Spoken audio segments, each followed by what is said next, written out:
I was born and bred in Northampton. I've seen it develop over the years, not for the better. People who've lived here all their lives don't like Northampton anymore.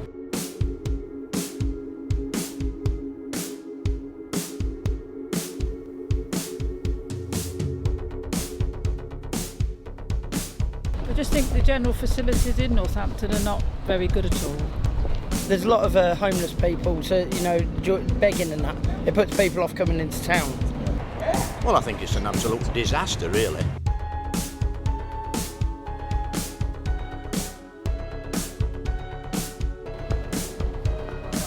Well, on the Market Square alone, we have now got 5 bookies, and people do not come to town to go to the bookies. We've got endless charity shops. I understand that they need to let the shops to get the revenue coming in, but that is not what people come to town for, so the town is declining. This council, this government, and this Conservative council, they don't listen to the people. They're not democratic, they're dictators. They tell you what you're having. Okay, McIntosh is in the charge of this lot. He's standing for to be an MP. That's when he'll get his comeuppance, because he's not listening to the people in Northampton. If I want to do some good shopping, I'll go to Milton Keynes, which is 15, 20 miles away, which is not really the ideal thing, especially for older people. I've been on the market 25 years, on and off, and basically it was busy. The market used to be full from top to bottom. There used to be another 6 rows of stalls here, but it's got that quiet. People ain't standing. And the shops, it's just the parking and that as well, nowhere to park, money for the car park, when you can go down the road and literally Western Favour, and you get everything in the centre and you don't have to pay nothing. Or you can go to Wellingborough, which is 10 miles away, and it's free car parking. McIntosh has got it wrong, and he just will not listen. He should have been on Abington Street with placards, clipboards, asking the people their opinion. He should have been in the bus station asking people their opinions, not expecting them to go to the Guildhall and object or agree. The real need is for him to go out there and ask the people what they want, because after all, that's what they're there for. They're public servants. They should serve the people, not dictate to them. What I'd like changing, shops to be updated, less charity shops, and less restaurants and cafes. Partly car parking charges are a lot more. The new bus station coming, I think it'll be a bit better. There's a lot of homeless people, so begging and that. It puts people off coming into town. Okay, so how long have you been on the market for? About 17 years. And how have you seen the Market Square change? Quite dramatically once the trade started going down, once they started changing it and swapping it around, and then people couldn't find people, so I think it put people off coming in. So. Yeah. And how have businesses have you been able to cope with the change?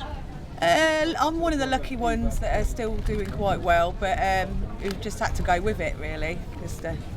And how do you see other businesses coping with the change in the market? Well, I've seen a lot of traders pack in, so yeah. Have other people in the stalls around you been struggling as well? All of them are struggling. All of them are struggling.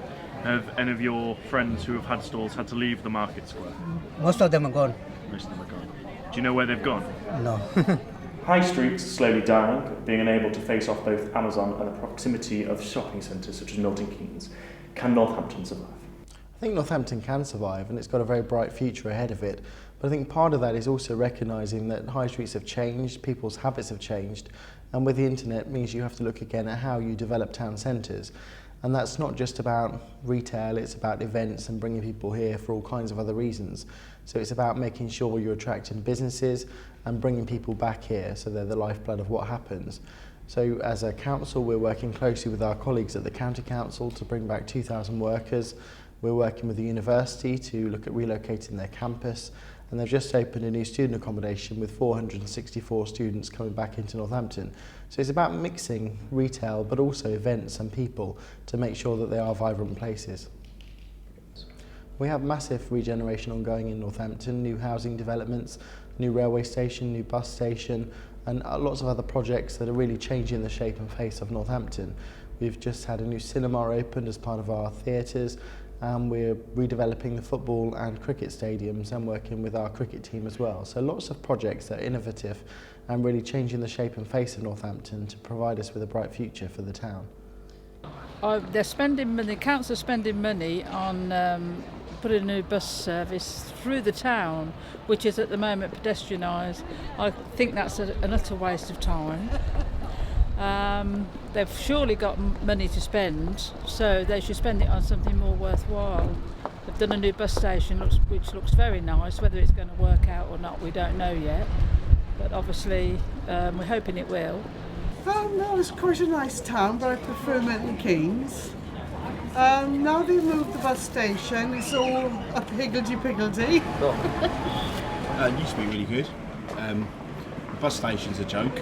It's opened last week. The town was at a standstill for 2 days. We spoke to numerous people stating that you and the rest of the council just push schemes forward without consulting the people of Northampton.